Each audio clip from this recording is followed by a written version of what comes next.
నువ్వెందుకు కొన్నవరా ₹1,00,00,000 పెట్టి ముస్లిమ్స్ కట్టిన గేటెడ్ కమ్యూనిటీలో ఇల్లు? సాయిబ్ గారు జవహర్ అలీ అనే మతోన్మాద ముస్లిం గురువుతో ఎందుకు పారిపోయాడు అంటే నువ్వు ఇల్లు ఎందుకు కొన్నావు అంటాడు. శ్రీరామనవమి రోజు ఉత్సవాలు ఎందుకు చేస్తున్నారు, నువ్వు ఇల్లు ఎందుకు కొన్నావు అంటాడు. ఇప్పుడు నేను చేసే ఛాలెంజ్ ఏంటంటే ఈ ఇల్లు అమ్మేసి లోన్ తీర్చేసి అప్పులు తీర్చేసి మిగిలిన మొత్తం ఎంత అయితే ఉంటుందో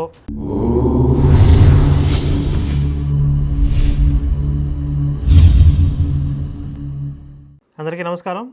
ఈ మధ్యకాలంలో మనం సాయి మతాన్ని, సాయి మాఫియాని, సాయి మతం పేరుతో ఏర్పడినటువంటి సిండికేట్ మాఫియాని ప్రశ్నిస్తూ ఉన్నాం. ఎందుకనంటే ఈ సాయిబు గారికి హిందుత్వంలో కొంత చోటిస్తే చాలు అన్నట్లుగా ముందు ప్రవేశపెట్టి తర్వాత అంతా సాయిబు గారే, రాముడైనా కృష్ణుడైనా అమ్మవారైనా గణపతి అయినా శివుడైనా విష్ణువైనా అన్నీ ఆయనే, దత్తాత్రేయుడు ఆయనే అని చెప్పి దేవతా స్వరూపాలన్నింటినీ పక్కకు తోసేసి సాయిబు గారితో ఆక్యుపై చేసే ప్రయత్నం జరుగుతూ ఉంది. అలాగే హిందువులకి షిరిడీ తప్ప మన ఆధ్యాత్మిక క్షేత్రాలు ఏవి కూడా అవసరం లేదు. షిరిడీయే పండరీపురము, షిరిడీయే బద్రీనాథు, షిరిడీయే కేదార్నాథు ఇలాంటి ఆ రచన ఆ సాయి సచ్చరిత్రలో ఉంది. అంటే ఇది డైరెక్ట్గా హిందూ దేవాలయ వ్యవస్థ మీద, ఆధ్యాత్మిక క్షేత్రాల మీద దాడి. ఎలాంటి శాస్త్ర ప్రమాణం లేనటువంటి అన్యమతస్థులైనటువంటి ఒక సాయిబు గారిని పట్టుకొచ్చి ఈ విధంగా హిందుత్వం మీద దాడి జరుగుతుంది అని మనం ప్రశ్నిస్తుంటే దీనికి ఈ సాయిబు భక్తులు ఏం సమాధానం చెప్తున్నారంటే, అదిగో అక్కడ ఆడియో లీక్ అయింది, ఇక్కడ ఇల్లు కొన్నారు. ఇది వీళ్ళు చెప్తున్న సమాధానాలు. మీరు సాయిబు మతంతో హిందుత్వం మీద దాడి ఎందుకు చేస్తున్నారు అని అంటే ఏ సంబంధం లేనటువంటి వ్యక్తిగత ఆరోపణలు. పోనీ అందులో ఏమైనా వాస్తవాలు ఉన్నాయా, ఏమైనా విషయాలు ఉన్నాయా అంటే అది లేదు. అయితే మొన్న వీడియోలో ఏదైతే పదే పదే నా మీద ఆరోపణ చేస్తున్నాడో, నువ్వు ఇల్లు కొన్నావు, అది కూడా ముస్లిం బిల్డర్స్ కన్స్ట్రక్షన్ చేసినటువంటి గేటెడ్ కమ్యూనిటీలో ఇల్లు కొన్నావు అని ఈ సాయిబు మతానికి మనం ప్రశ్నిస్తున్న ప్రతిసారి ఇదే అడ్డం పెట్టుకుంటున్నాడు. దీని మీద నేను క్లారిటీ ఇస్తానని చెప్పాను. అయితే చాలామంది మన మిత్రులు శ్రేయోభిలాషులు ఏమంటున్నారంటే, మీరు ఇలాంటి చిల్లర ఆరోపణలకి అసలు సమాధానం ఇవ్వాల్సిన అవసరమే లేదు, ఇవ్వకండి అని చెప్పారు. శివశక్తి మీద మొదటి నుంచి కూడా ఎప్పుడు ఏదో ఒక విషయంలో బురద చల్లేవాళ్ళు ప్రతిసారి వస్తూనే ఉన్నారు. మనం సమాధానం చెప్తూనే ఉన్నాం. ప్రతిసారి అనిపిస్తూ ఉంటుంది మనం ఎన్నిసార్లు ఈ శీల పరీక్షలు రుజువు చేసుకోవాలి అని చెప్పి. కాబట్టి ఇలాంటి ఆరోపణలకి సమాధానం ఇవ్వటం ఇదే చివరిసారి అనుకుంటున్నాను. ఇంకా భవిష్యత్తులో ఇలాంటి బురద కొయ్యలు ఇంకెవరు వచ్చినా కూడా, ఇలాంటి చిల్లర ఆరోపణలు చేసినా కూడా మేము స్పందించాం. మేము బురద చల్లుతూ ఉంటాం, మీరు కడుక్కుంటూ ఉండండి అంటే కుదరదు. కాబట్టి ఇది ఆర్థిక విషయాల మీద నా తరపు నుంచి నేను ఇస్తున్నటువంటి ఫుల్ క్లారిటీ ఈరోజు. నువ్వెందుకు కొన్నవరా ₹1,00,00,000 పెట్టి ముస్లిమ్స్ కట్టిన గేటెడ్ కమ్యూనిటీలో ఇల్లు? శ్రీరామనవమి రోజు సాయిబు మందిరాల్లో హిందూ భక్తుల్ని తీసుకుపోయి అల్లా భజనలు చేపిస్తున్నారు. ఇస్లాం మత గురువులకి సంబంధించినటువంటి ఉత్సవాలు చేపిస్తున్నారు. ఆ రోజు రాముడి ఉత్సవాలు కదా జరగాల్సింది, రాముడి భజనలు కదా జరగాల్సింది అని మనం ప్రశ్నిస్తే వీడేమంటున్నాడంటే, నువ్వు ఎందుకు కొన్నావురా ఇల్లు ముస్లిమ్స్ దగ్గర, ముస్లిమ్స్ కట్టినటువంటి గేటెడ్ కమ్యూనిటీ ఇల్లు ఎందుకు కొన్నావు అన్నాడు. అంటే దీనికి అది సమాధానం అనమాట. ఇందులో ఒక ఛాలెంజ్ కూడా నేను చేస్తున్నాను, చివరిలో ఉంటుంది అది. ఫస్ట్ దీని మీద అసలు పూర్వాపరాలు ఏంటి అనేది చెప్తా. ఇక్కడ వీడు చెప్తున్నటువంటి ఈ అంశంలో 2 పాయింట్స్ ఉన్నాయి. ఒకటి, నువ్వు ఇల్లు ఎలా కొంటావు, రెండోది ముస్లిమ్స్ కట్టినటువంటి గేటెడ్ కమ్యూనిటీలు ఎందుకు కొన్నావు. ఈ మొదటి పాయింట్లో ఏంటంటే వీడి ఉద్దేశం, ధర్మం కోసం పనిచేసేవాళ్ళు చింపిరి జుట్టు వేసుకుని చిరిగిపోయిన బట్టలు వేసుకుని బికారుల్లాగా రోడ్ల మీద తిరగాలి కదా, ఇల్లు ఎలా కొంటారు అసలు అంటే వీడి దురుద్దేశం ఏంటి అంటే శివశక్తికి అభిమానులు ఇచ్చేటటువంటి విరాళాలు దుర్వినియోగం చేసి ఇల్లు కొన్నాడు అని ఒక అభిప్రాయాన్ని కల్పించడం అనమాట. ₹1 కూడా, సింగిల్ రూపీ కూడా నేను శివశక్తికి వచ్చినటువంటి విరాళాల్లో నుంచి తీసుకుని ఇల్లుకి ఖర్చు పెట్టలేదు. 100% క్లియర్. 3 సంవత్సరాల క్రితం ఆ ఫ్లాట్కి అడ్వాన్స్ ఇవ్వడం జరిగింది కన్స్ట్రక్షన్లో ఉన్నప్పుడు. అక్కడి నుంచి కొద్దిగా అమౌంట్ పే చేస్తూ వస్తున్నాను. హోమ్ లోన్ కూడా తీసుకున్నాను. హోమ్ లోన్ ఉంది నా పేరు మీద, గోల్డ్ లోన్ ఉంది. అలాగే నాకు తెలిసిన వ్యక్తుల దగ్గర, మా మిత్రుల దగ్గర అప్పు కూడా తీసుకోవడం జరిగింది. ఇవన్నీ డాక్యుమెంటెడ్గా ఉన్నాయి. దమ్ముంటే ఈ గుండుగాడిని మా ఆఫీస్కి రమ్మానండి. ఇవి కనుక నేను ప్రూఫ్స్ చూపించకపోతే వాడు చేసిన ఆరోపణలు నిజం, వాడు ఏ కండిషన్ పెట్టినా నేను ఒప్పుకుంటా. లేదంటే గుండు కొట్టి గాడిద మీద ఊరేగిద్దాం. వీడిది ఆల్రెడీ గుండె కాబట్టి కొట్టడానికి ఏమీ లేదు కాబట్టి చెప్పులు దండేసి గాడిద మీద ఊరేగిద్దాం. ఇది ఛాలెంజ్. మేము ఏదన్నా కారులో తిరిగామనుకోండి, ఓరి నాయనో కారు ధర్మరక్షకులు కారులో తిరిగేస్తున్నారు, ఏదైనా మంచి షర్ట్ అమ్మో బాబోయ్ ధర్మరక్షకులు మంచి షర్ట్ వేసేసుకున్నారు. ఊరిని ఏంట్రా అసలు మీ ఉద్దేశం, మీరు ఎలా ఉండాలి, మీరు ఒక డిజైన్ చేసేవంట్రా, ఇలా ఉండాలి, ఇలా అడుక్కు తినాలి, ఇలాగే ఉండాలి అని చెప్పి మీరు ఒక డిజైన్ చేసిస్తే ఆ డిజైన్ ప్రకారం బతికేస్తాం మేము. ఇక ఇప్పుడు ఈ సందర్భం వీటి తీసుకొచ్చాడు కాబట్టి ఇంకొక విషయం కూడా చెప్పాలి. నాకు గనక ఏ కొంచెం స్వార్థం ఉన్నా ఒక 5 సంవత్సరాల క్రితం అసలు ఎలాంటి శ్రమ లేకుండా నా పేరు మీద ఒక ఇల్లు వచ్చేసేది. ఈ విషయం మా శివశక్తిలో ఇంటర్నల్గా చాలామందికి తెలుసు. దాని గురించి ఇప్పుడు నేను చెప్తాను. మీ అందరికీ తెలిసిందే 2020 డిసెంబర్లో మనం శివశక్తికి సొంత కార్యాలయం కావాలి అని చెప్పి ఫండ్ రైజింగ్ చేయడం జరిగింది. మొదటి విడతలో ఫండ్ రైజింగ్ చేసిన తర్వాత శివశక్తి కోసం 2000 చదరపు అడుగుల వైశాల్యం కలిగినటువంటి కార్యాలయాన్ని తీసుకోవడం జరిగింది. శివశక్తికి ఈ కార్యాలయం తీసుకున్న తర్వాత దీనికి దగ్గరలోనే నేను కూడా ఒక నివాసం ఏర్పాటు చేసుకుంటే బాగుంటుంది పర్మనెంట్గా అనే ఉద్దేశంతో ఒక పెద్దవారి దగ్గరికి వెళ్ళాను నేను. ఇలా శివశక్తికి సొంతంగా కార్యాలయం ఏర్పాటు చేసుకున్నామండి, దానికి దగ్గరలో ఎక్కడైనా ఒక ఫ్లాట్ నేను పర్మనెంట్గా ఉండటానికి మీరు మాకు కొంచెం సహాయం చేయండి, కానీ ఆ ఫ్లాట్కి పేమెంట్ మేము ఇవ్వలేం, అలా అని చెప్పి ఉచితంగా కూడా ఇవ్వద్దు, మా ఊర్లో ఏదో కొంత పొలం ఉంది, ఇంకేదన్నా కాస్త గోల్డ్ అమ్మితే ఒక 20-30 లక్షల వరకు నేను సమకూర్చగలను, అంత మొత్తం ఇస్తాను, ఇక మిగిలిన అమౌంట్ ఎంత అవుతుందో నాకు తెలియదు. మీకు చాలామంది బిల్డర్స్ తెలుసుంటారు కదా, ఎవరైనా ఒక బిల్డర్తో మాట్లాడి ఈ మొత్తానికి ఒక ఫ్లాట్ నాకు ఇచ్చేలాగా మీరు సహకరించండి అని విజ్ఞప్తి చేశాం. దానికి వారు సరే అన్నారు, వీలైనంత తొందరలో ఏర్పాటు చేద్దాం, నువ్వు ఎంతవరకు అమౌంట్ సమకూర్చుకోగలవో ఆ ఏర్పాటు చేసుకోమని చెప్పారు. ఆ తర్వాత మేము శివశక్తి కమిటీ మీటింగ్స్లో మేము ఇంకొక ఆలోచన చేసాం. అదేంటి అంటే, ప్రస్తుతం ఉన్నటువంటి ఈ 2000 చదరపు అడుగుల వైశాల్య కార్యాలయం ఏదైతే ఉందో ఇది సరిపోదు, ఇంకా దీన్ని ఎక్స్పాండ్ చేయాలి. మన కార్యాలయం పక్కనే ఉన్నటువంటి ఈ హాల్ కూడా మనం కార్యాలయానికి తీసుకున్నట్లయితే భవిష్యత్ అవసరాలకి తగినట్లుగా ఉంటుంది అని చెప్పి 2వ విడత ఫండ్ రైజింగ్ మొదలుపెట్టాం. ఆ వీడియో కూడా మన ఛానల్లో ఉంది. ఈ తలుపు ఓపెన్ చేస్తే ఇక్కడి నుంచి మన శివశక్తి కార్యాలయం అండి. కార్యాలయం ప్రారంభోత్సవం రోజు అందరికీ చూపించడం జరిగింది. ఇప్పుడు ఒకసారి ఈ హాల్ చూడండి, సభా ప్రాంగణం చూడండి, ఒకసారి చూపించండి.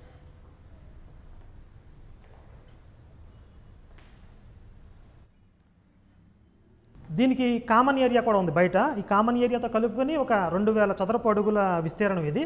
మన కార్యాలయం పక్కనే, కార్యాలయాన్ని ఆనుకునే ఉంది ఇది. రాబోయేటటువంటి విజయదశమి లోపు మనం నిధి సేకరణ చేసుకుని ఈ సభా ప్రాంగణాన్ని శివశక్తికి తీసుకుందాము అని చెప్పి ప్రయత్నం చేస్తున్నాం. అంటే 2వ విడతలో ఇంకొక 2000 చదరపు అడుగుల వైశాల్యం కోసం నిధి సేకరణ మొదలుపెట్టాం. అయితే సమస్య ఏమైందంటే, ఈ మొదటి విడతలో 2000, 2వ విడతలో 2000 కాకుండా ఇంకొక 1400 అడుగులు ఫ్లాట్ కూడా దీంతో లింక్ అయి ఉంది.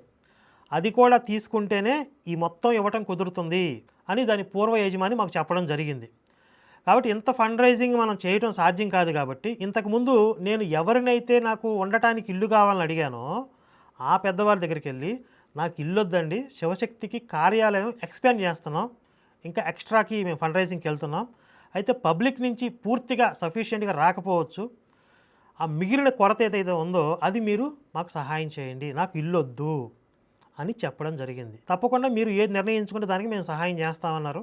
వారు చేసిన సహాయం, అలాగే పబ్లిక్ నుంచి వచ్చినటువంటి ఫండ్ రైజింగ్, ఈ మొత్తం కలిపి ఓవరాల్గా శివశక్తికి 5400 చదరపు అడుగుల వైశాల్యం కలిగిన కార్యాలయాన్ని ఏర్పాటు చేయడం జరిగింది. అంటే ఆ రోజు నా పేరు మీద సొంతంగా ఒక ఇల్లు ఏదైతే వస్తుందో దాన్ని నేను వదులుకుని శివశక్తికి కార్యాలయం ఏర్పడాలి, నా పేరు మీద ఇల్లు ఉండడం కంటే శివశక్తి పేరు మీద కార్యాలయం ఉండటం ముఖ్యం అని నేను భావించాను. కాబట్టి నేను స్వార్థం లేకుండా ఆలోచించాను. కాబట్టి ఈరోజు నాకు ఇల్లు లేదు. ఇది జరిగి సుమారుగా ఒక 5 సంవత్సరాలు అవుతుంది. ఇన్ని సంవత్సరాల కాలంలో నేను ఎప్పుడైనా చెప్పానా నేను అంత త్యాగం చేసేసాను, ఇంత గొప్ప పని చేశాను? ఎప్పుడు చెప్పలేదే.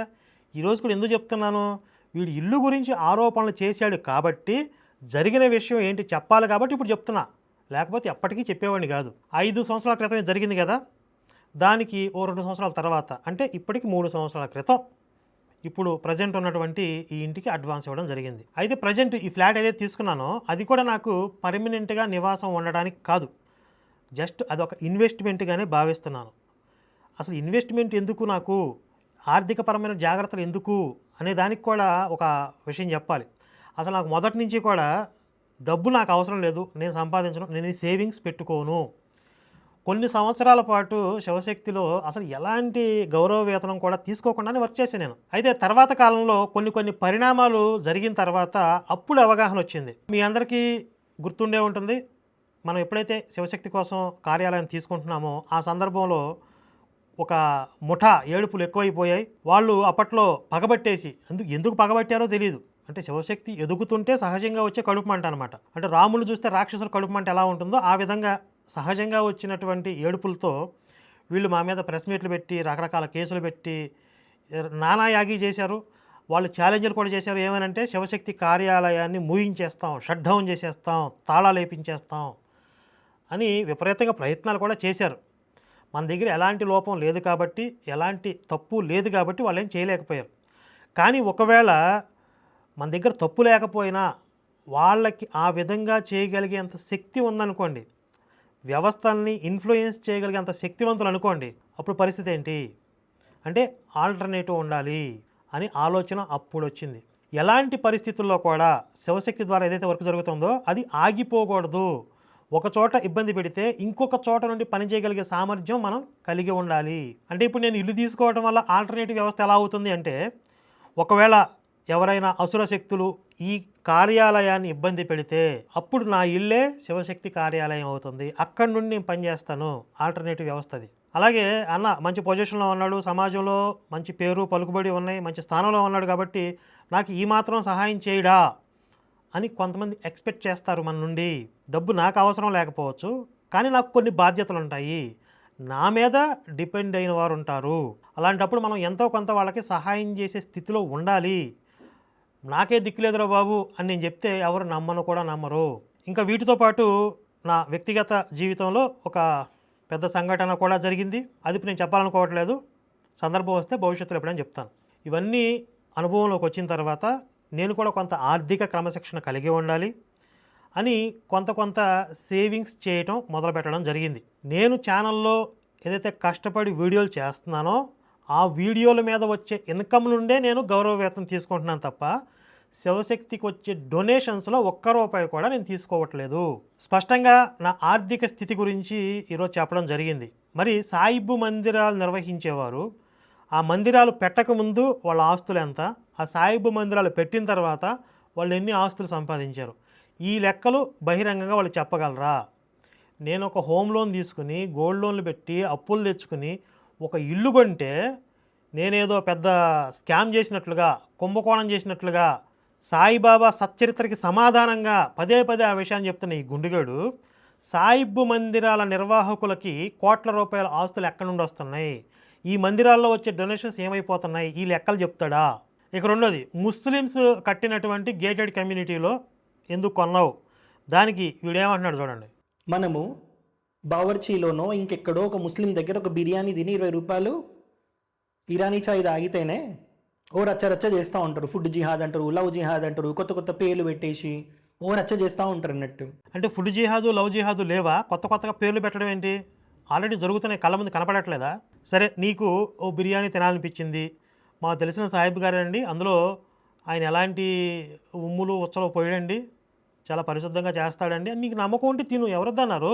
ఫుడ్ విషయంలో జాగ్రత్తగా ఉండడం ఎందుకు చెప్తున్నాము? కలుషితం చేస్తున్నారు కొంతమంది, కలుషితం చేసే వాళ్ళ విషయంలో జాగ్రత్తగా ఉండండి అని చెప్తున్నాం. అలాగే అందులో పాయిజన్ కూడా కలపడానికి కొన్ని కుట్రలు చేస్తున్నారు. ఇక హిందువులకి సంతానం కలగకుండా కూడా కొన్ని ప్రయోగిస్తున్నారు అనే వార్తలు కూడా వస్తూ ఉన్నాయి. కాబట్టి ఫుడ్ విషయంలో చాలా కేర్ఫుల్గా ఉండండి అని చెప్తున్నాం. అలాగే లవ్ జిహాద్ ఆడపిల్లల విషయంలో ఫ్రిడ్జ్లో పెడుతున్నారు, సూట్ కేసుల్లో పెడుతున్నారు, ఆడపిల్లలను తీసుకుపోయి ముక్కలు చేసి. మరి ఆ బాధ నీకేం తెలుస్తుందా? కడుపు కొత్త నీకేం తెలుస్తుందిరా?